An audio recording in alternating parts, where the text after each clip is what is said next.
Morning, guys. This process of becoming our true great selves and finding our true happiness, freedom, peace within ourselves so that nothing outside of us can slow us down is very difficult. It's very hard. However, one thing that's helped me so much and drives me each and every moment, my one word determination is a decision. And I want you to know that if you just start the path, if you just decide and you make one positive choice, the effects or the impacts, benefits to you are immediate. It's not something that's going to happen just down the road. It happens immediately. You start to build yourself up. You start to find out what you're really made of. Because many people will not even bother going on this path because they think it's too hard. It's too hard. They're just consumed by that. But I want you to know that one decision changes you in the moment. If you keep doing that, you're going to find your true greatness and your happiness. Have a great day, everyone. Good morning.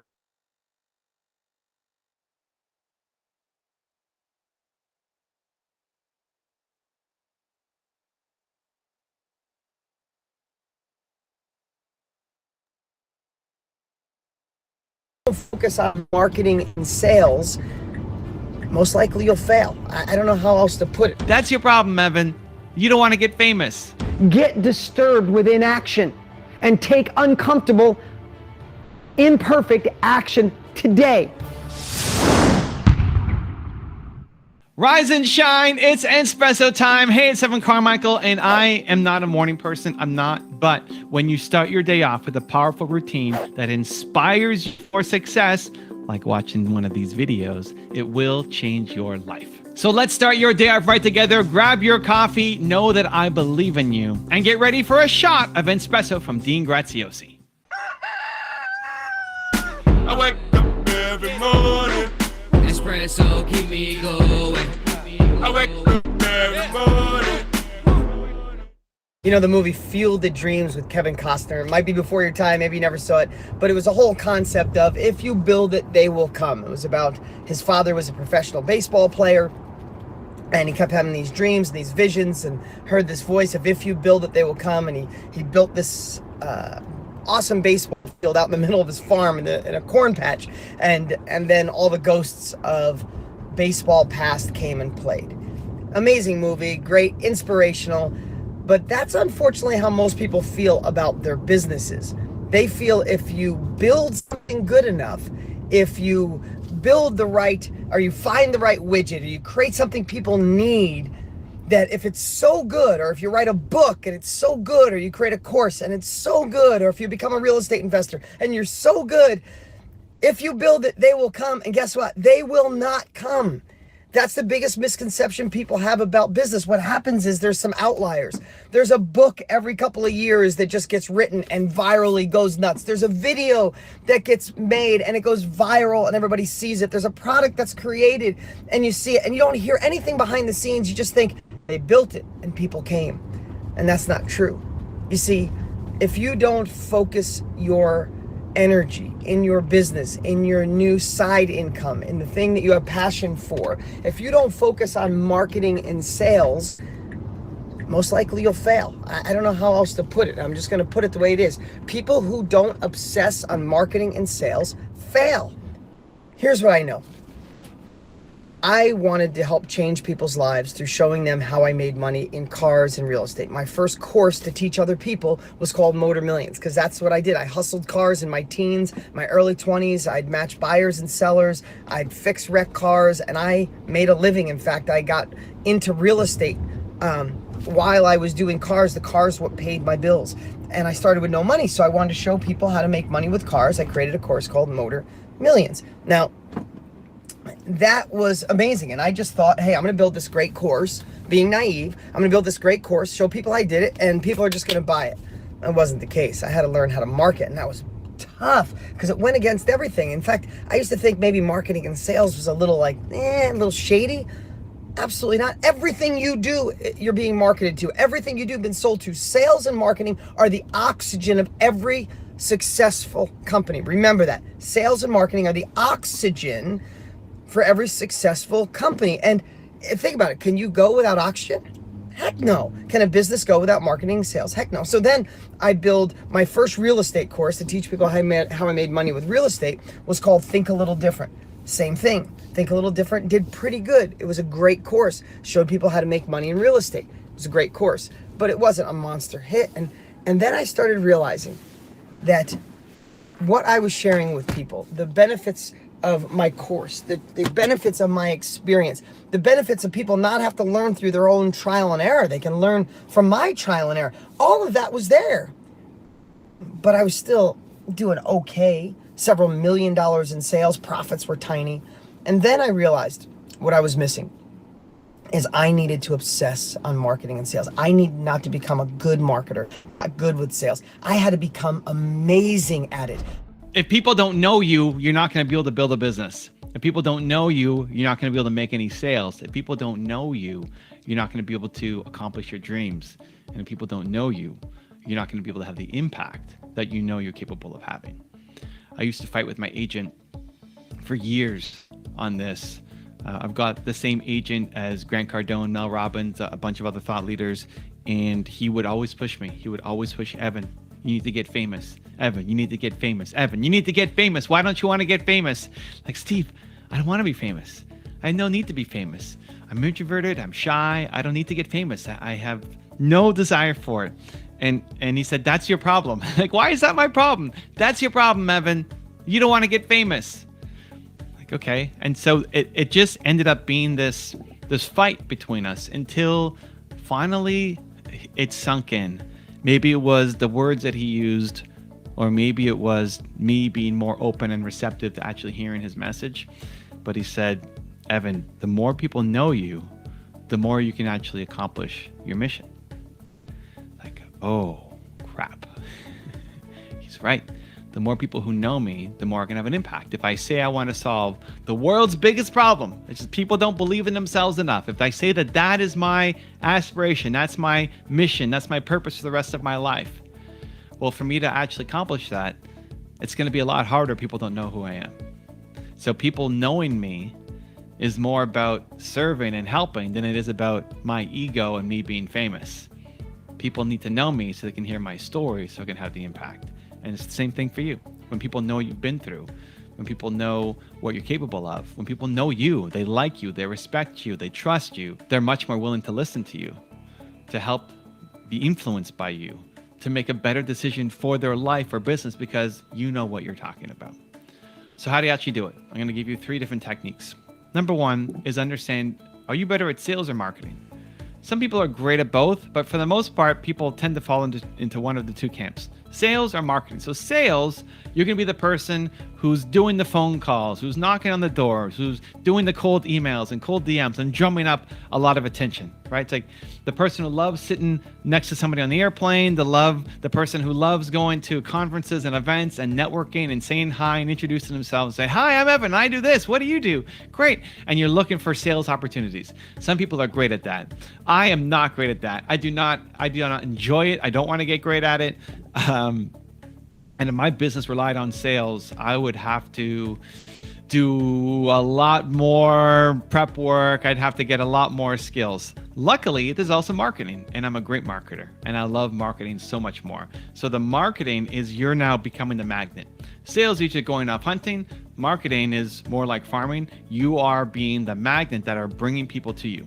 I want people to come to me so that I can help them. And so how I do that is if I'm going to an event, I'll be doing speaking. So I speak at an event instead of just attending the event because I'm not going to be the guy going up to everybody saying, hi, I'm Evan, here's my card, etc. I want to speak, and ideally I speak on day 1. If it's a multi-day event, I want to speak on day 1 as soon as at the beginning as possible, because that gives me the setup to then just wander the halls for the next 3 days and have people come up and talk to me. Not because I'm so great and look at me and I'm too good to talk to you. It's the opposite. I'm too shy and scared and nervous to go up and talk to people. So I give people a reason to come and talk to me. And on stage, I'll say, I'm shy and I'm introverted and I hate coming up and talking to people. But if that's you, if I've said something here on stage, I'm going to be hanging out in the hallways for the next couple of days. If that's you and you can relate and you've got a question, it's my favorite part of all time is to help. So please come and find me, even if you're scared. But I'll set that up and give them permission, because I think we see people on stage and they look so fancy and perfect. Like, hey, I'm just as scared and shy as you are. So come up and say hi, and if I can help, I'd love to. Right? So that's more marketing. Marketing is creating content. Marketing is setting yourself up to be that magnet for people to come and find you. But you need one or the other. If you can have both, fantastic, but you definitely need at least one of them. Because if you're just writing a book, it's not enough. So many people think, oh my gosh, you're going to write this book and it's going to be amazing, and then nobody buys it. Well, because you didn't do enough sales or enough marketing, right? So how do you do sales and marketing for a book? Well, sales is calling up all of your friends, anybody who's ever done any business with you, any person who you know in your contact list, and saying, hey, can you buy my book? Hey, will you buy my book? Hey, if you buy 100 copies of my book, I'll do X for you. And you spend your day hitting up the phones, persuading people to buy your book, and what are you going to give them in return? Marketing is creating content. Marketing is going on people's podcasts. Marketing is going on people's YouTube channels. Marketing is doing Instagram lives with people. Marketing is doing traditional media to talk about the messaging behind the book. Both work. Both can drive a tremendous amount of sales. What are you better at? Decide. Sales or marketing, pick one and start getting better at it. Step number 2 is to share your story. This was really hard for me. I used to feel, again, that who cares about my story? I'm telling the stories of some of the legends in the business world. I'm telling the stories of Steve Jobs and Oprah Winfrey and these people. Who cares about my story? I never felt like it was worth talking about, because sure, I sold the business and had a nice exit, but I hadn't done anything close to the people that I was profiling. So go learn from them. You don't need to learn from me. And I kept getting feedback over and over and over again. And this took a long time to sink in, and hopefully it sinks in faster for you. So that, Evan, what's your story? Why did you start this? Where did you come from? Why do you make these videos? And we had a request line for my top 10 rules of success videos. And I would ask for recommendations. Like, who do you want me to do a top 10 on next? Oprah or Kanye or whoever, like, who is the person? And the number one requested person was me. And I always felt like, that's crazy. I'm not going to make videos on myself. That's just way too egotistical. I'm not going to do it. They just like me, or it's just a joke. They don't actually care. They don't actually want my videos on me. I'll go back and do another Steve Jobs video. And 1 year for my birthday, my team and some of my super fans surprised me and made a top 10 video on me and put it up on my channel. He's a former venture capitalist, radio host, YouTube personality, and entrepreneur. He sold his first company at 19. He set 2 world records. He aimed to help 1 billion entrepreneurs. He's Evan Carmichael, and here are his top 10 rules for success. And like, what did you guys do? I mean, on the one hand, so much gratitude and love of, thank you, I can't believe you spent all this time working it. And then on the other hand, this is a video on my channel. Are you guys crazy? What? And it actually did pretty well. And the comments were very kind and overwhelming. And since then we've done more, and it's taken me a long time to come out of my shell and be willing to share the story. And the thing that helped again is I'm not sharing the story for me. I'm sharing the story to show how much I care. You're sharing the story to show how much you care. The difference between you and your big competitors. Why should somebody buy from you instead of some big brand name? Why should I buy from a small business owner instead of some giant company? That giant company's been around for years. They have a reputation. They have a great return policy. There's so many reasons to go there. Why should I go with you? Unless it's price, and you don't want to be competing on price. Well, I go to you because I feel like you care. I go to you because I feel like I'm not treated like a number. But in order to get that feeling, you have to tell me your story. So you have to be willing to at least say the foundation story. Why did you start this business? Why does it mean so much to you? Why should I come and buy from you? Not in a scammy, salesy way, but just in a, I care so much more about you than the big company does, and here's why. And letting that love and energy and passion come through so I can feel it. Because if I can feel it, I'm much more likely to want to buy from you instead of somebody else. And step number 3 is come back to service. When you can default to service, I think it gives you the courage you need to take the action that needs to get taken. As long as you feel like it's about you. This is why I fought with my agent Steve. This is why I fought with my team on sharing my story.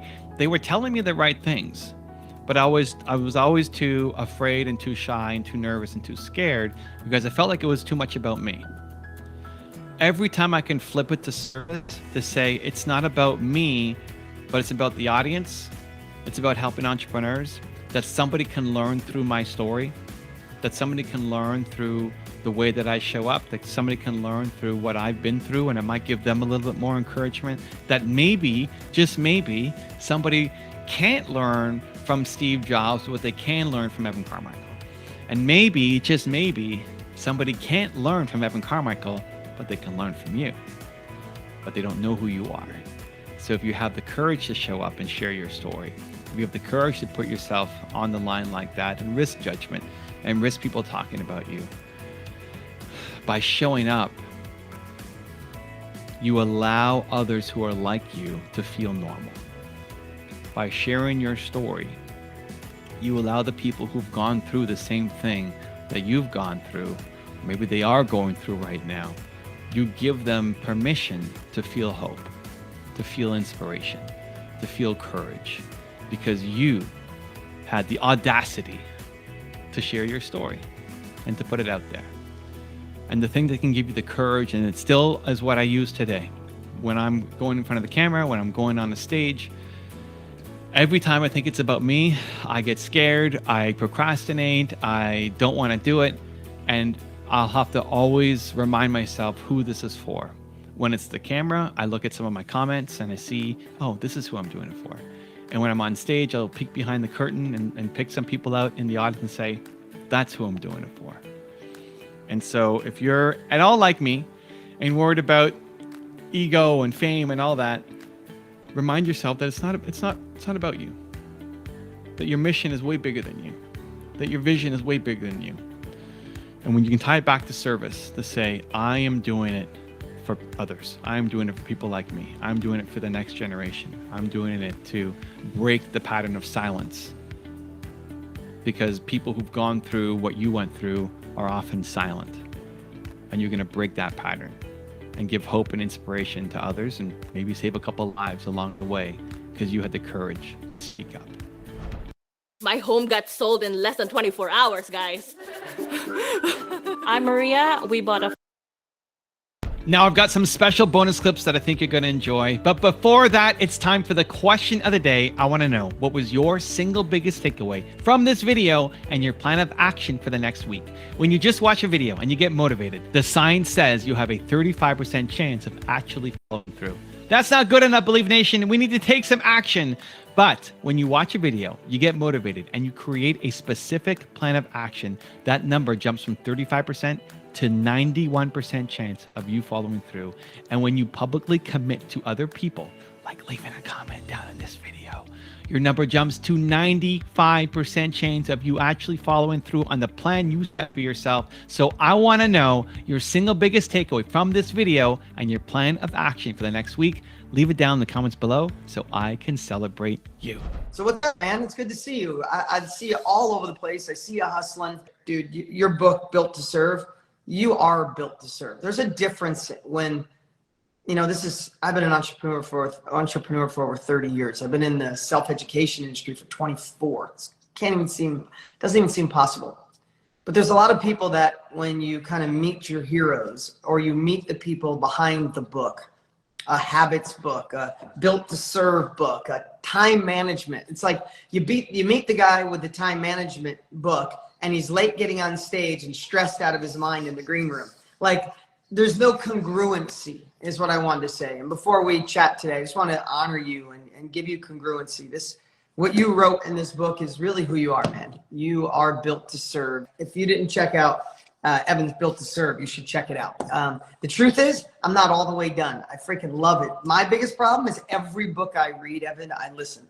I have such a hard time reading. I still have dyslexia. It still doesn't stick. So it's taken me longer, but when I actually read a book, it sticks. So highly recommend it. And it's just you. It's like it's having a 200-page conversation with you, which is always cool. Cool, man. Appreciate it. Well, I also have an audiobook version. I read it myself, so there's always Oh, dude, please send that to me. Get really disturbed, because when we're disturbed, we move. You stand on hot pavement, what do? Do you stand there and go, wow, this hurts? You run your ass off to get off the hot pavement because you're disturbed, because it's painful. Let the pain sink in. Get disturbed with inaction and take uncomfortable, imperfect action today, not next week, not when it feels right, now. There's a part actually that I wanted to go over in your book called the 7 levels deep. Is that what it is? Yeah. And this is an exercise that you do, right? And what is this exercise for? Okay. And how does it go? Okay, so 7 levels deep was probably the biggest impact, the biggest thing in the impact of my life ever. Really? Yeah, one day. So I hired a guy named Joe Stump. Do you know Joe Stump? No. Great guy. He's in the marketing world, but I hired him because I want more engagement with my students. So it's all about, if you can get somebody to digest some of your book. If somebody will read 30 pages of your book, they'll read the whole book. But how do you get them to the first 30 pages? So I'm always obsessing and trying to create ethical bribes, whatever I can do to get you to take action, right? We know books work. It's the books and the action. So anyway, so Joe comes in and I said, I want to do whatever I can. And he said, have you ever done the 7 levels deep? I don't know where he got it from. This is probably about 8 years ago. She was 2, so about 8 years ago. And I said, well, if it's good, just give it to me. Right. I'll take it. I'll take it. And he's like, I want to go through it with you. I'm like, listen. And I paid Joe $10,000 for half a day of consulting at the time. And he's like, I said, I don't want to go through. I just want it. He goes, I won't give it to you unless you do it. So we sit there, and what the 7 levels deep is finding, everybody wants to know your purpose and what's this meaning of life and what's my why and all that. I get it, and it's kind of played out. But I don't know if anything really gets to the heart of it as simple as this. So what it basically was, he's like, why would you give me $10,000 for half a day?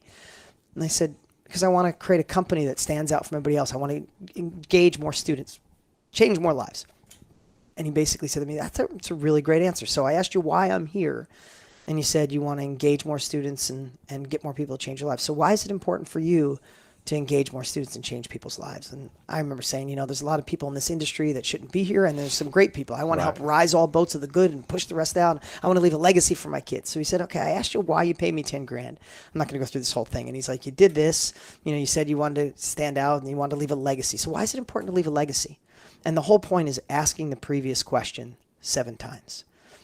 I took that day. By the time I got to the 3rd question, what happens is when there was 3 questions left, I should say, he asked me 4 times, it switched from my head to my heart. And I felt my physiology change. I felt my emotions change. I felt like tears welling up. And when he asked me, and I don't even remember what the 4th thing I said, but the 3rd thing I said was, I never want to go backwards. And he got me thinking about things I haven't thought about in years. Wow. I didn't like being the kid with hand-me-downs, and I'd make my parents drop me off down the street with their junky car, and I'd go to lunch. And this is not a poor me. My life was designed to be exactly the way it was, or I wouldn't be the man or the father I am today. But there was days I'd go to school without lunch money, and I just tell my buddies I'm not hungry because we didn't have a buck, right? So I never want to go back there. And I felt that emotion, and it hit me so hard. I'm like, that's what it is. And he's like, well, there's 2 more left. So he said, Dean, why is it important that you never go backwards?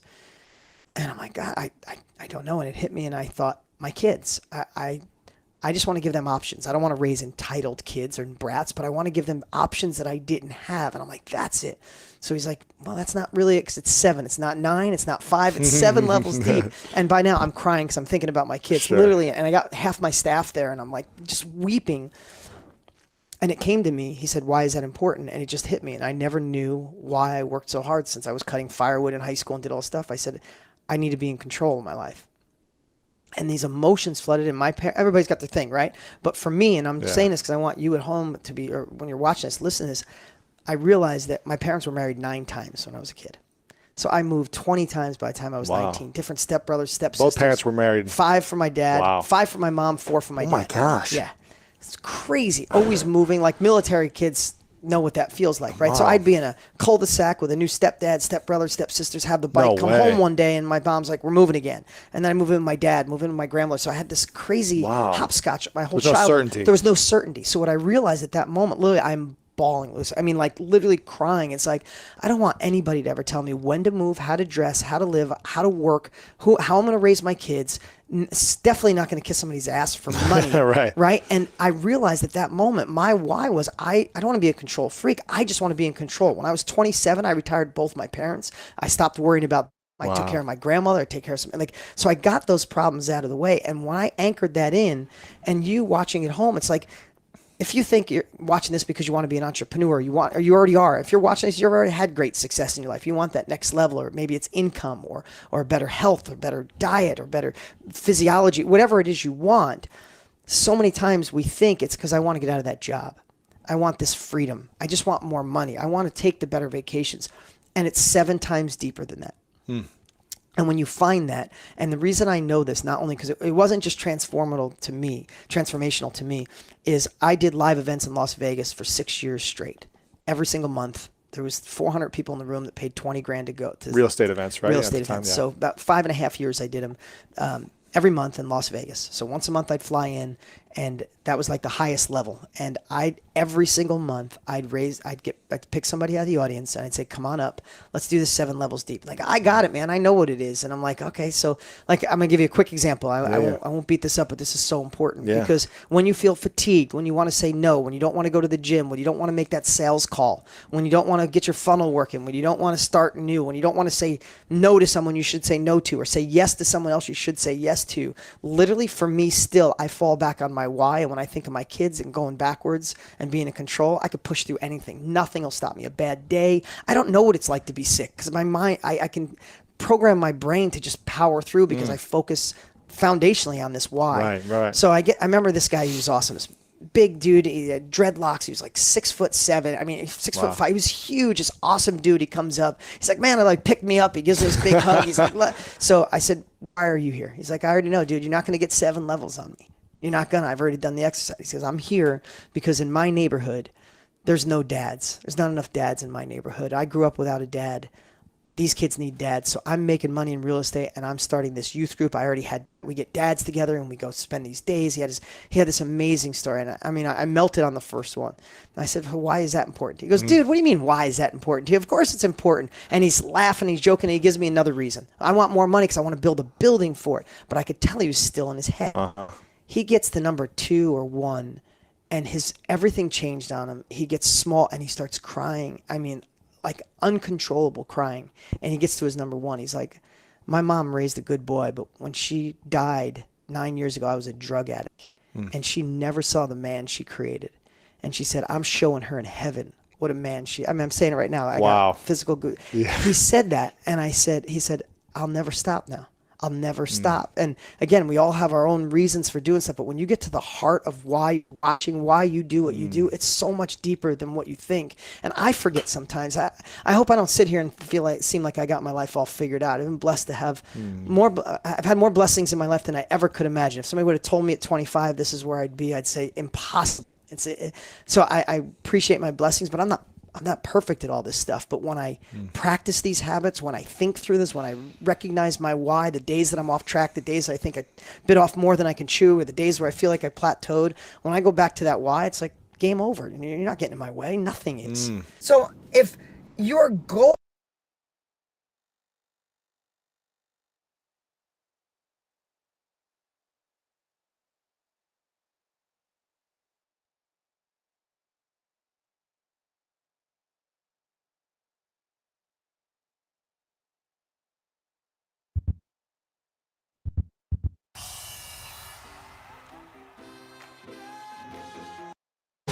I'm in a community of people that have my back.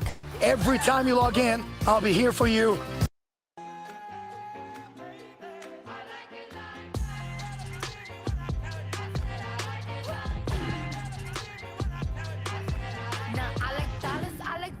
I like stunning, I like shining, I like $1 million deals. Where's my pen? I'm signing. I like those Balenciagas, the ones that look like socks. I like going to the Tula. I put rocks all in my watch. I like texts from my exes when they want a second chance. I like proving wrong. I do what they say I can't. They call me Cardi, banging body, spicy mommy, hot tamale, hotter than a Somali. Bird, girl, fuck. Hop up the stool, jump in the cool. coupe. Big dip on top of the roof. Flexing on as hard as I can. Eating halal, driving a lamb. So that I'm sorry though. Got my coins like Mario. Yeah, they call me Cardi B. I run this shit like cardio. I'm the district in the chain. By you know I'm gang, gang, gang, gang. Drop the top and blow the brain. Oh, he's so handsome, what's his name? I need the dollars. Beat it up like pinata. Turn the drop, close the curtains. Bad chicks make you nervous. Chambean, chambean, pero no jalan. Tú compras todas las Jolambo, a mí me las regalan. I spend in the club, what you have in the bank. This is the new religion gang, el latino gang. Yeah, está toda servieta, pero es que en el closet tengo mucha grasa. Ya mudé la Gucci pa' dentro de casa, yeah. A ti no te conocen ni en plaza. El diablo me llama, pero Jesucristo me abraza. Guerrero como Eddie, que viva la raza, yeah. Me gustan boricua, me gustan cubana. Me gusta el acento de la colombiana. Como me ve la dominicana. Lo rico que me chinga la venezolana. Andamos activos, perico, pim, pim. Billetes de 100 en el maletín. Que retumbe el bajo y Valentín, yeah. Aquí prohibido mal, dile charitín. Que per pico le tengo claritín. Yo llego a la disco y se forma el motín. I'm the district in the chain. By you know I'm gang, gang, gang, gang. Drop the top and blow the brain. Oh, he's so handsome, what's his name? I need the dollars. Beat it up like pinata. Turn the drop, close the curtains. Bad chicks make you nervous. Como Celia Cruz tengo el azúcar.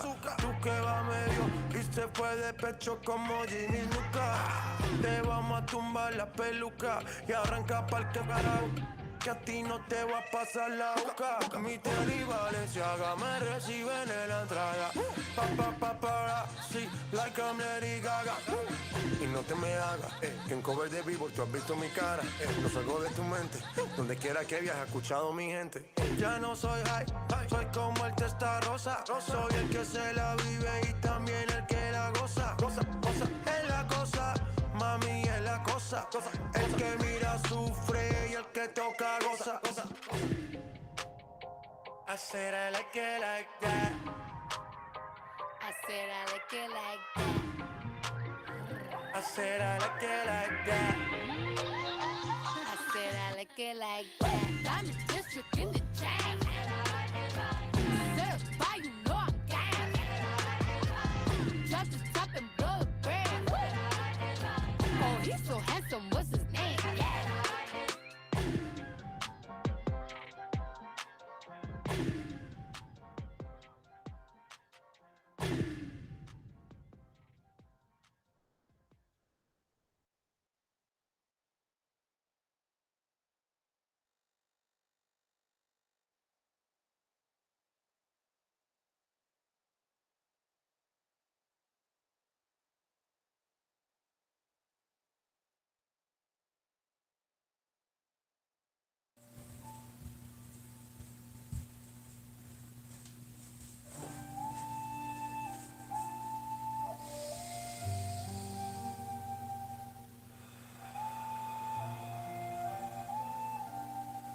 Legs crossed, back straight, eyes closed. Breathing in through our noses and out through our mouths. Deep, long breaths.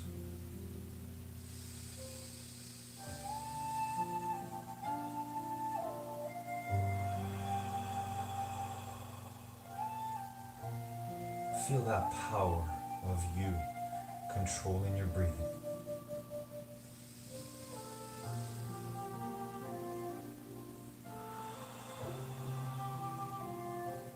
Feel that power of you keeping your back straight and your eyes closed, even if it's uncomfortable, even if it's slightly painful. That's your true power. That's your determination. So use that power here, now, and forever. And see in your mind today how you will do when that music goes on as we work in the gym of life.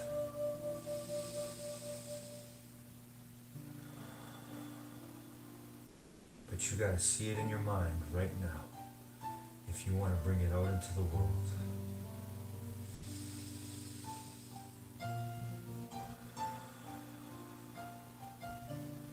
See yourself doing the best you can on all the stretches or exercises that we choose and do together here today, right here, right now, wherever we are.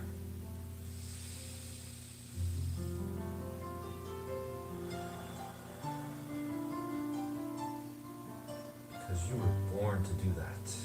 You were born to use your determination to see in your mind what you want to create and then make real as you open your eyes and live your life.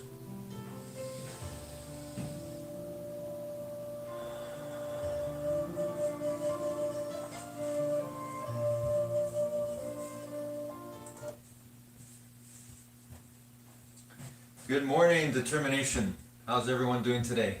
Another day in the gym of life, another chance to be better than we were last time. So here we go, determination, here we go. When I say go, we're going to start jogging on the spot as we usually do. But for now, you can just start walking on the spot as we slowly warm up our bodies and get ready for another session here together, another moment, a few moments here together. When I say go, we'll start jogging on that spot. Ready? And go.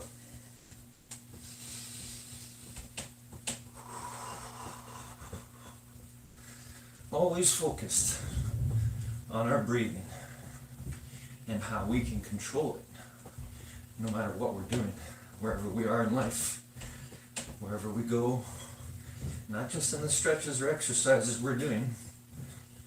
Anytime we're using our bodies and our minds, let's remember how we can always take control of that breathing.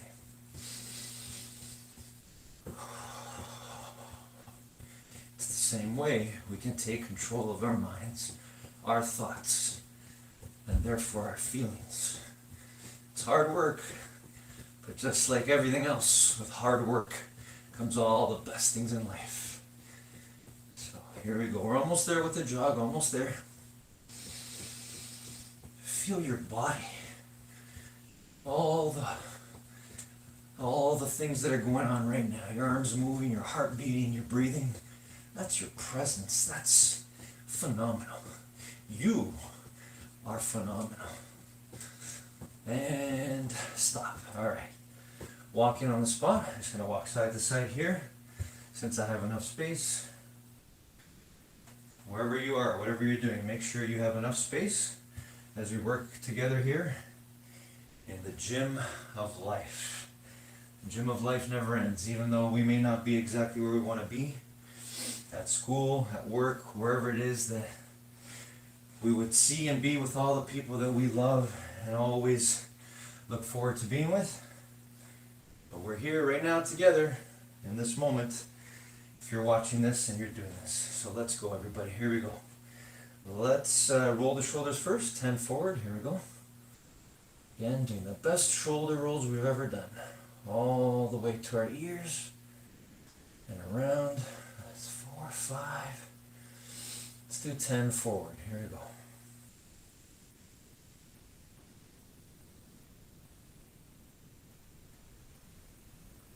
Alright, and backwards. Again, enjoying the process, enjoying the effort that we're putting in right now to be our best in whatever we're doing. That's what matters. That's what matters. And that can always keep us in our greatest gift, our presence. You're here, you're watching, you're doing, you are living. You have everything you need. Here we go. All right, arm circles forward. Let's do 10 forward again. Again, thinking about our breathing. Deep, long breaths in through the nose and out through the mouth. And backwards. 10 arm circles backwards. Taking good air in and letting bad air out. Excellent. Okay, hands on the hips, bend the knees and side stretch. 5 on each side.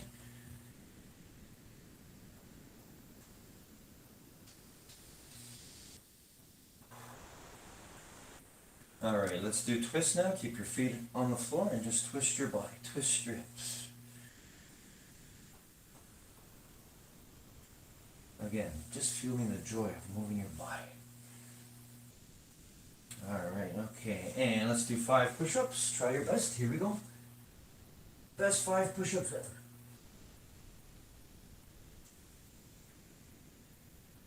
All right, 5 sit-ups, everyone. Here we go. Always doing your best. If you need to use your arms to lift up, for now, that's okay. But just keep going. Don't give up. All right, let's do 5 squats. Here we go. All the way down, all the way up.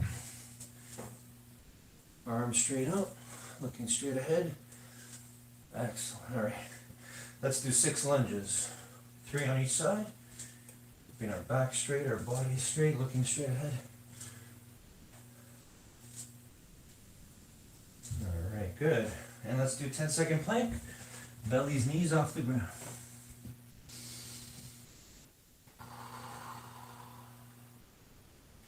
Feeling the joy of being able to become uncomfortable in order to one day be comfortable doing this.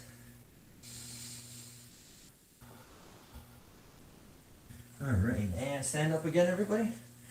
And let's reach for the ceiling on our toes. Here we go. Or if you're outdoors, you're reaching for the sky. Again, feeling the joy of reaching, stretching, using those muscles in our body, all the parts of our body, to reach, to do better. All right, actually touch the ceiling this time. Here we go. Excellent. All right, and reaching now for your toes. Straight knees.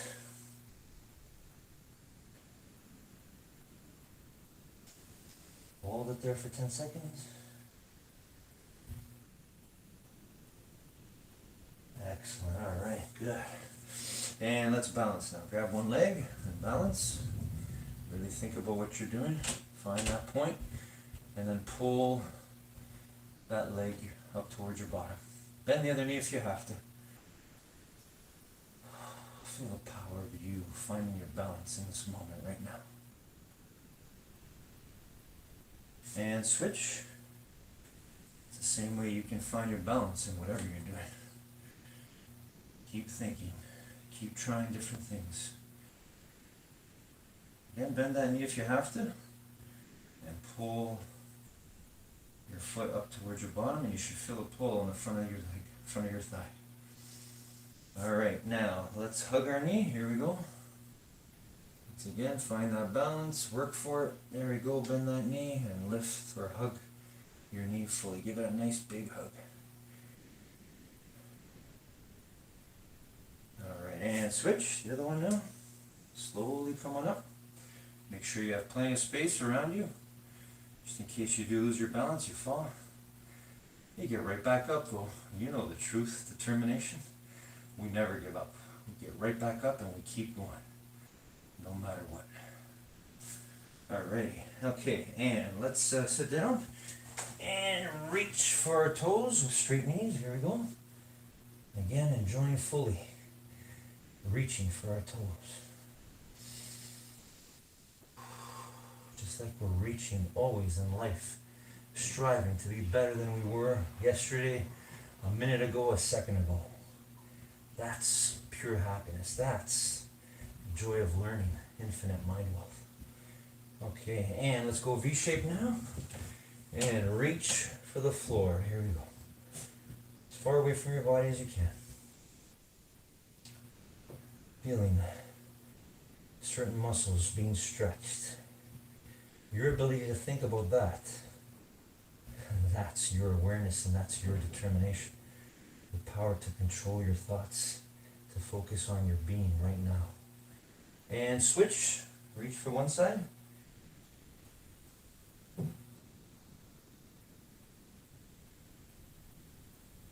Alrighty, and reach for the other side. Again, you're trying to touch your toes. If you don't, that's okay. Just reaching, feeling the joy of going for it. Alright, and let's pull our feet together and gently push our knees down with our elbows. Here we go. Feeling the pull a little bit on the inner thighs, just a little bit, as we gently use our elbows to push our knee towards the ground. Okay, one leg forward, one leg back. Go as far back as you can. Keep that knee on the ground though. And let's hold it there for 10 seconds.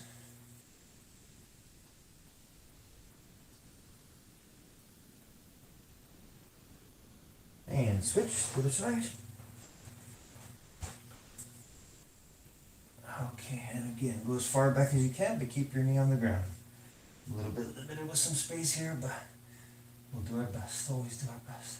That's what we got.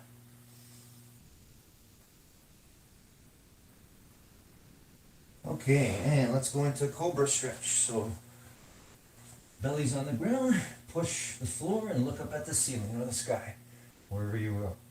Wherever you are. Here we go. Hold it for 10 seconds.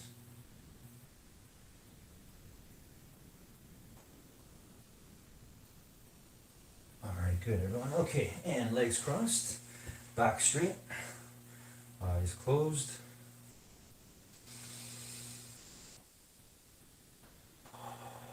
Once again, feeling that power to control our breathing the way we control our mind and our thoughts.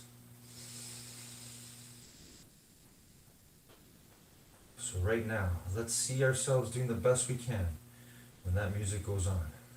For me today, I'm going to play 2 songs. Again, feel free to listen to my songs or have your own playing. But whatever you do, pick 2 exercises or 2 stretches or 2 movements that are safe within the space you have. And for one song, the duration of one song, try to keep going in that one specific exercise activity. For me, I'm going to be doing planks, holding the plank position for as long as I can for the first song, hopefully the whole song. And for the second song, I'm going to see in my mind right now, holding side plank position for each side for the duration of that song. I'm going to see that in my mind right now. Right now, see in your mind what you want to make real when that music goes on. See it with the full power that it's possible. See it with the full power of belief and intention, determination to do your best to make it happen. Here we go.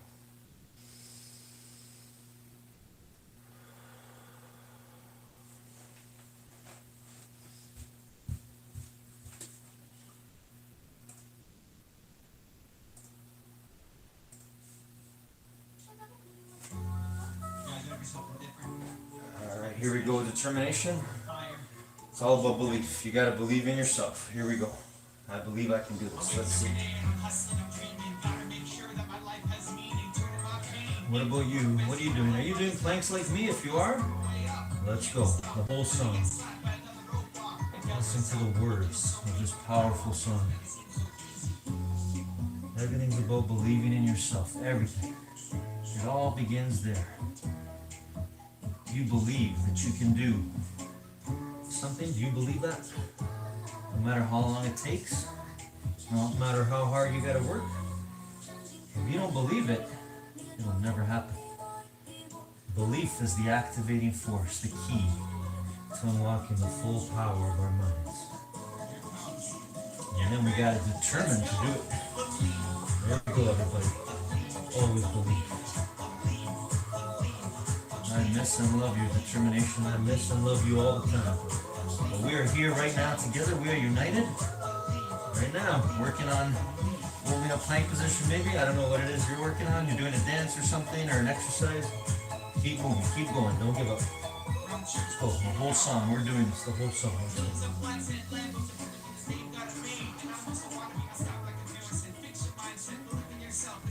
That's right. Evan's right. We gotta fix our mindset. Meaning, if we correct our thoughts, turn them into nothing but positivity and belief in ourselves, all the rest of the anxiety, mind health challenges, all those lying thoughts will just go away. But you gotta do it. You gotta do it. Determination, only you can do it. Only you can believe in you. Actually, others, of course, can believe in you, but the number one thing that will matter is whether you believe in yourself. You don't want to waste everyone else's belief in you. It'll all go away if you don't believe in yourself. We were born to do it. We were born to believe in ourselves. First and foremost, to love ourselves no matter what. To know the truth of what others feel about us if they believe in us too.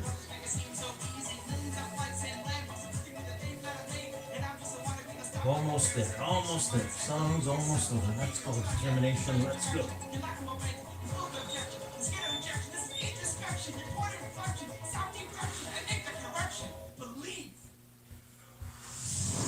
Awesome work, determination. All right, next song.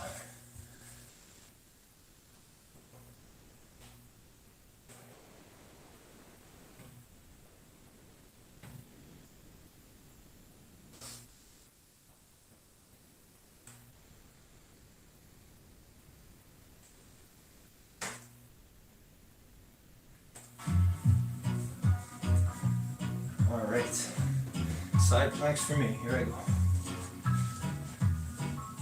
Holding one side for half the song and maybe holding the other side for the other half. Listening to, again, powerful music, energy, words. Bob was right. One love.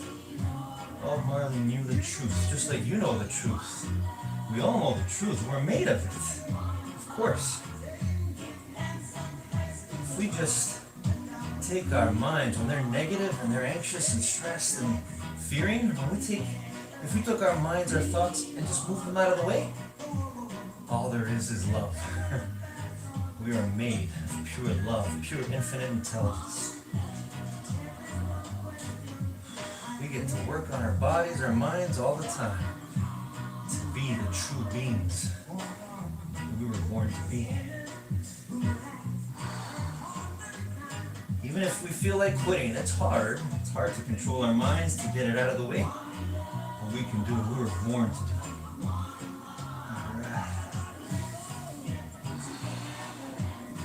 Alright, let's go to the other side now. Here we go.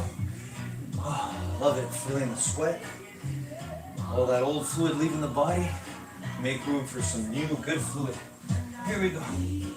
Just like our new thoughts. We get rid of the old thoughts that don't serve us to make room for new, good thoughts, positive thoughts that serve us to be who we were all born to be. Love.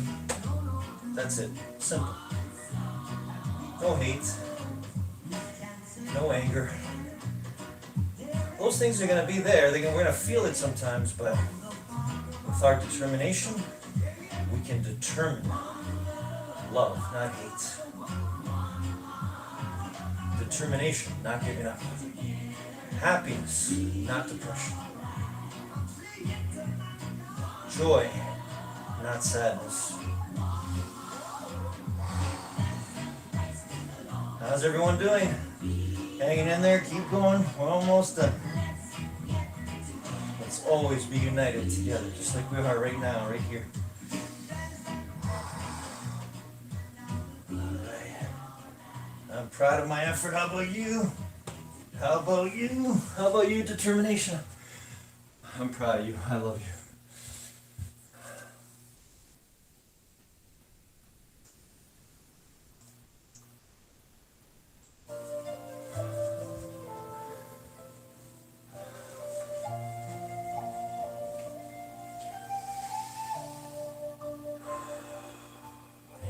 here we are again, ending the way we begun today together.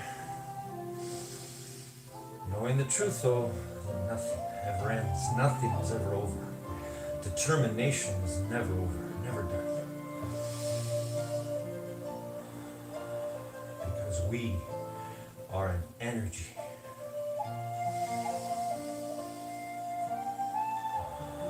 We are one energy.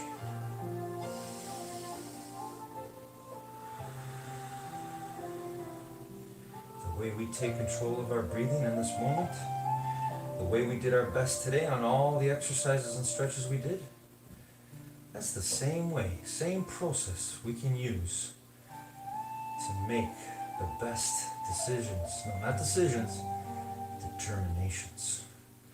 Positive choices, loving choices, peaceful, grateful, mind healthy, mind wealthy choices, determinations.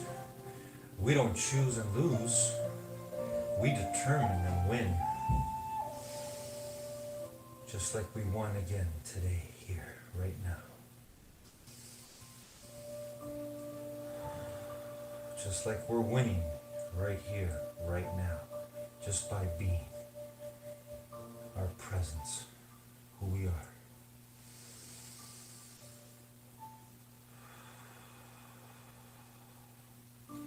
By believing and truly knowing the absolute truth that can never be taken away from you by words, by actions of others, or any things, any negativity, any sort of losses, pain, suffering, lies that is taking place. Those are lies. That's not the truth of what we were all born to do and be. That's just the mind that has taken over. The collective mind, our individual minds, but we have the power. We have our determination. We have the power to separate our minds from who we really are.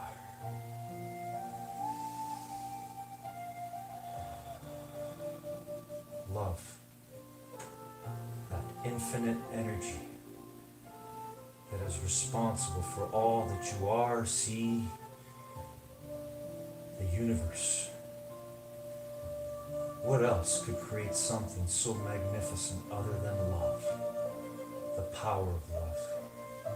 The love that's in you, in all of us. So let's just get our thoughts, our negativity, our anxieties, our stresses, when things don't go our way or as they should, get those thoughts out of the way.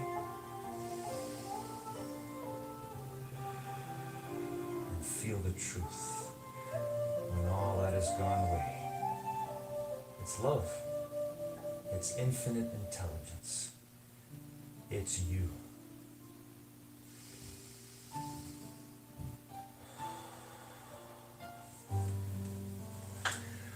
I love your determination. Another great time together.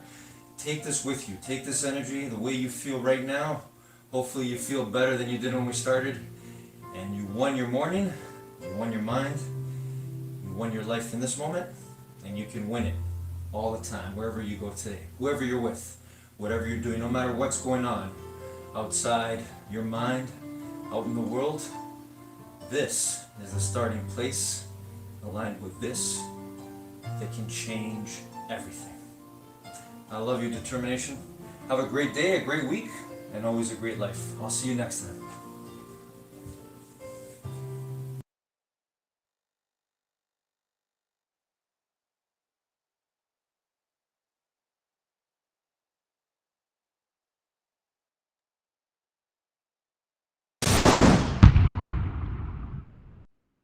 Welcome to the Billionaire Mindset, your 30-day journey to thinking like a billionaire. Now you can just watch this video, or if you want to sign up for the entire series for free and get the bonus PDF companion calendar, check the link in the description below. Today is bonus day 6, and we're going to learn from the second richest person on the planet at the time of this recording, with a net worth of $195.1 billion, Mr. Jeff Bezos.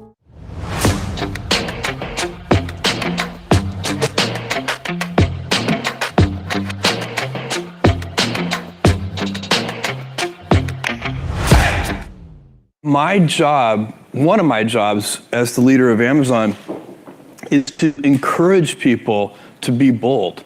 And people love to focus on things that aren't yet working. And that's good, it's human nature. That kind of divine discontent can be very helpful. But it's incredibly hard to get people to take bold bets. And you need to encourage that. And if you're gonna take bold bets, they're going to be experiments, and if they're experiments, you don't know ahead of time whether they're going to work. Experiments are by their very nature prone to failure, but big successes, a few big successes compensate for dozens and dozens of things that didn't work. So, bold bets, AWS, Kindle, Amazon Prime, our third-party seller business, all of those things are examples of bold bets that did work, and they pay for a lot of experiments. I've made billions of dollars of failures at Amazon.com, literally billions of dollars of failures. And you might remember Pets.com or Cosmo, or give myself a root canal with no anesthesia very easily. None of those things are fun, but they also. They don't matter. What really matters is companies that don't continue to experiment, companies that don't embrace failure, they eventually get in a desperate position where the only thing they can do is make a kind of Hail Mary bet at the very end of their corporate existence. Whereas companies that are, making bets all along, even, big bets, but not bet the company bets. I don't believe in bet the company bets. That's when you're desperate. That's the last thing you can do. If you're giving a great customer experience, the only way to do that is with happy people. You can't do it with a set of miserable people, watching the clock all day. So does that include work-life balance and all those things? Yes, but I teach 3 leadership classes a year at Amazon. I'm a part of it. They're bigger classes, but I come in and teach a session. And I always talk about work-life balance, except I like to use the phrase work-life harmony rather than balance, because to me, balance implies a strict trade, whereas I find that when I am happy at work, I come home more energized, I'm a better husband, a better dad, and when I'm happy at home, I come in and better boss and better colleague. And so it's not, you could be out of work and have terrible work-life balance. Even though you've got all the time in the world, you could just feel like, oh my God, I'm miserable, and you would be draining energy. And so you have to find that harmony. It's a much better word. And I think for most people, it's about meaning. People want to know that they're doing something interesting and useful. And for us, because of the challenges that we have chosen for ourselves, we get to work in the future. And it's super fun to work in the future for the right kind of person. Invention is not disruptive. Only customer adoption is disruptive. At Amazon, we've invented a lot of things that customers did not care about at all. And believe me, they were not disruptive to anyone.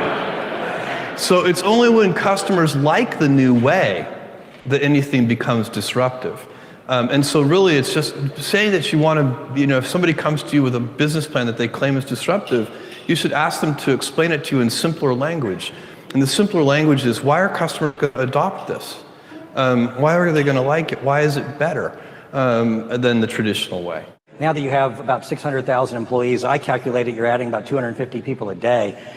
You've mentioned that you're trying to fend off day 2. Yeah. And you've said that day 2 is stasis, followed by irrelevance, followed by excruciatingly painful decline, followed by death. That is why it is always day 1. Yeah. How's that work? Well, so day 1, this is a phrase that we use at Amazon all the time. I've been using it in my first annual shareholder letter from 20 years ago. And we say it's always day 1. And it needs to be day 1 for the reason that you just mentioned. And how do you, so the real question for me is, how do you go about maintaining a day 1 culture?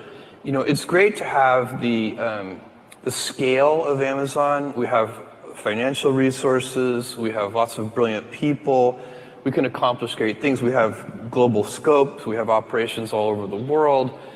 But the downside of that is that you can lose your nimbleness, you can lose your entrepreneurial spirit, you can lose that kind of heart that small companies often have. And so if you could have the best of both worlds, if you can have that entrepreneurial spirit and heart, while at the same time having all the advantages that come with scale and scope, think of the things that you could do. And so the question is, how do you achieve that? The scale is good because it makes you robust. You know, a big boxer can take a punch to the head. The question is, you also want to dodge those punches. So you'd like to be nimble. You want to be big and nimble. And I find that there are a lot of things that are protective of the day 1 mentality. I already spent some time on one of them, which is customer obsession. I think that's the most important thing. If you can, and it gets harder as you get bigger. When you're a little tiny company, say you're a 10-person startup company, every single person in the company is focused on the customer. When you get to be a bigger company, you've got middle managers, and you've got all these layers, and those people aren't on the front lines. They're not interacting with customers every day. They're insulated from customers, and they start to manage not the customer happiness directly, but they start to manage through proxies like metrics and processes, and some of those things can become bureaucratic. So it's very challenging. But one of the things that happens is the decision-making velocity slows down.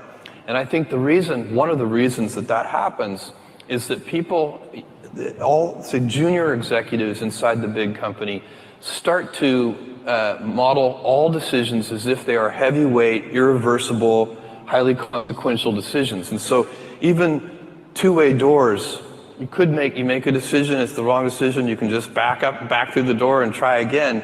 Even those reversible decisions start to be made with heavyweight processes. And so you can teach people that these pitfalls and traps, and then teach them to avoid those traps. And that's what we're trying to do at Amazon, so that we can maintain our inventiveness and our heart and our kind of small company spirit, even as we have the scale and scope of a larger company.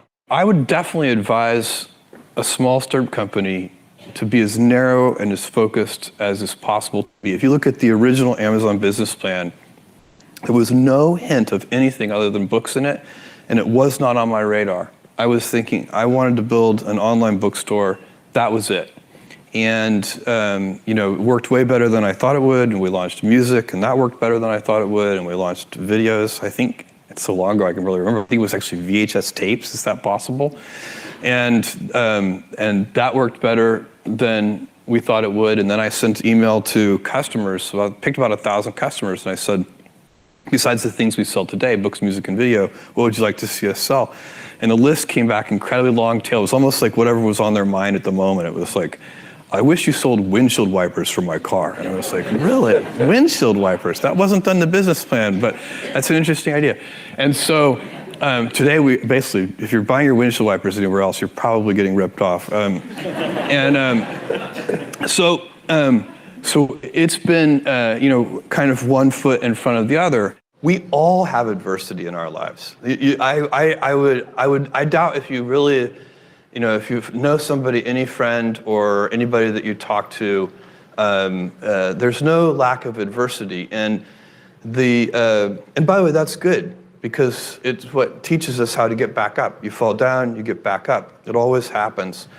And, you get certain gifts in life and you want to take advantage of those. But I guess my advice on adversity and success would be to be proud not of your gifts, but of your hard work and your choices. So, you may be, the kinds of gifts you get in life, you might be really good at math. It might be really easy for you. That's a kind of gift. But practicing that math and taking it to the next step, that could be very challenging and hard and take a lot of sweat. That's a choice. You can't really be proud of your gifts because they were given to you. You can be grateful for them and thankful for them. But your choices, you choose to work hard. You choose to do hard things. Those are choices that you can be proud of. Just find something that you're passionate about. I would definitely, on the career advice side, the most important thing about your first job out of school is to pick a place where you think where your learning per unit time is going to be very high. You can optimize for a bunch of variables, and it can get very confusing. Where it's the location, what's the salary going to be, and all those things are worth considering. They're all important. But make sure you pull back after you've done your analysis and say, am I also picking the place that I believe my learning per unit time is going to be the fastest? And you learn much more from a best practices company than you do. You learn no matter where you go. So if you go work for somebody, you're like, God, these people are all crazy. This is insane. You'll learn a lot of negative lessons that you can use later, and you can not do those things. But that process of elimination method takes a long time. So it's better to try and find a place that has really high hiring standards, some of the basics especially, a place that's trying to recruit only A's hire A's, and B's hire C's, and C's hire D's. So you've got to hire only A's. And you need to pick a company that's doing those kinds of fundamental practices well, because then you'll learn so much. It'll set you up to do other things. So I would say that's probably the best career advice I give. There are a few things I think if you want to be an innovative company that you have to do. First of all, I think innovation is a point of view. You have to actually select people that are part of the company who want to innovate and explore. Being a pioneering company and an explorer company isn't for everybody. Some people wake up in the morning and they get their energy, the thing they think about in the shower is they start their annual planning process, or however you want to think about it, with who are the 3 companies that we're going to kill this year. That's the conqueror mentality. And it's a competitor-focused mentality instead of a customer-focused mentality. And there's nothing, that mentality can succeed, by the way. So I'm not claiming, the pioneering explorer approach is the only effective one. But when you attract people who have the DNA of pioneers and the DNA of explorers, you build a company of like-minded people who want to invent. And that's what they think about when they get up in the morning. How are we going to work backwards to customers and build a great service or a great product? That's a key element to invention. And that part is fun, by the way. So if you're the right kind of person and you like to invent, you like change, everything you see as you move about the world, you think how it could be improved, that's just fun. And we at Amazon, we've over the last 18 plus years attracted a bunch of people like that, and we have a ton of fun doing it. Any young person, even before they start their career, is to really think about their choices, because I find young people, and when I was young, I made this mistake too. You can get very fixed on your gifts. So everybody has gifts. You have gifts and you have things that you didn't get gifted. Maybe you're extremely beautiful. Maybe you're extremely good at mathematics. There are a lot of things that you can be given. But those things can confuse you because they're not the things that construct your life. It's your choices that construct your life, not your gifts. You can celebrate your gifts. Be proud of them. Be happy of them. Actually, don't be proud of them. Be celebratory of them. But you can't be proud because they're gifts. They were given to you. You didn't earn them. You can only be proud of the things you earn. And so as I got older, I started to realize I wasn't proud of my gifts. I was always good at school. School was always easy for me. And I was always proud that I was a great student. I got A's in all my classes. I was good at math, all of that. And I thought that's who I was, but it's not true. Those are the things that are gifts. What was hard for me is deciding to work hard, deciding to use my gifts in certain ways, to challenge myself, to do things that I didn't think I could do, to put myself in uncomfortable situations. We all get, I would say to a young person, you can choose a life of ease and comfort, or you can choose a life of service and adventure. Which one of those, when you're 90 years old, are you going to be more proud of? What do you say to employees when you obviously have some traders in the stock who are not happy and suddenly the stock is down 25% after a quarter? Well, since 1997, at almost every all-hands meeting, we have 2 all-hands meetings a year. At almost every all-hands meeting, I remind employees that, if the stock is up 10% this month, don't feel 10% smarter, because when the stock is down 10% some month, you're going to have to feel 10% dumber, and it's not going to feel as good. And so it's, ownership is, we give most of our compensation is done in terms of stock compensation.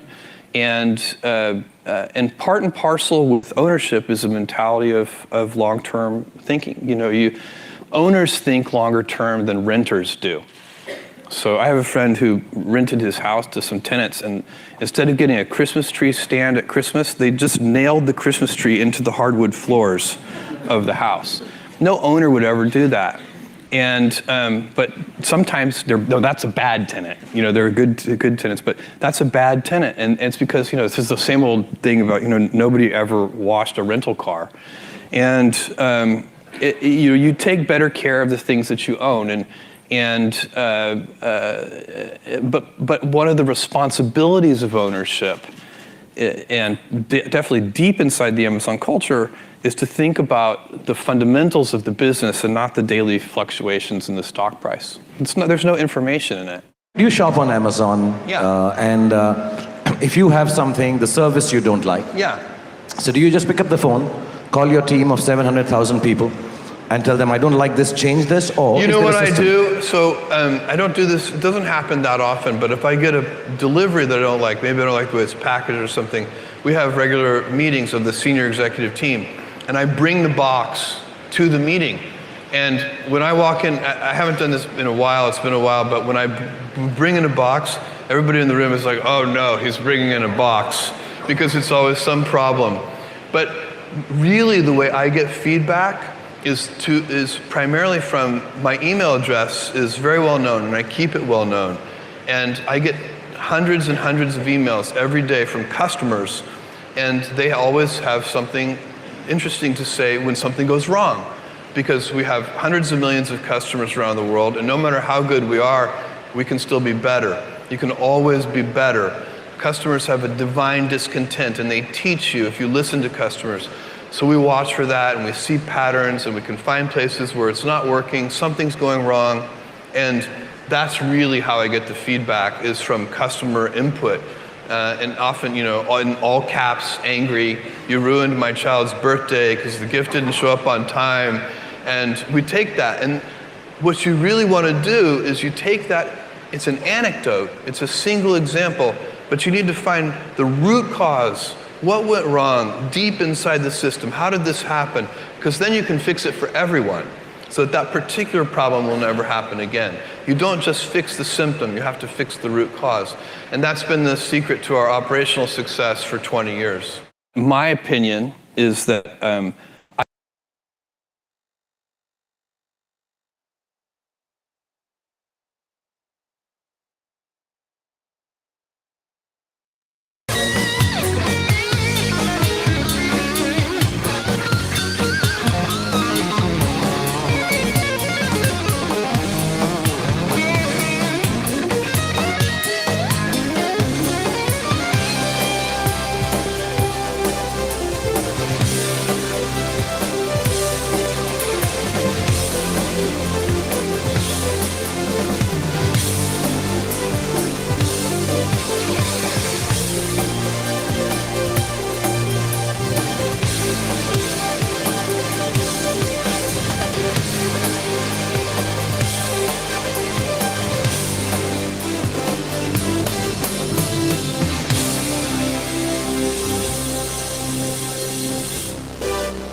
Show.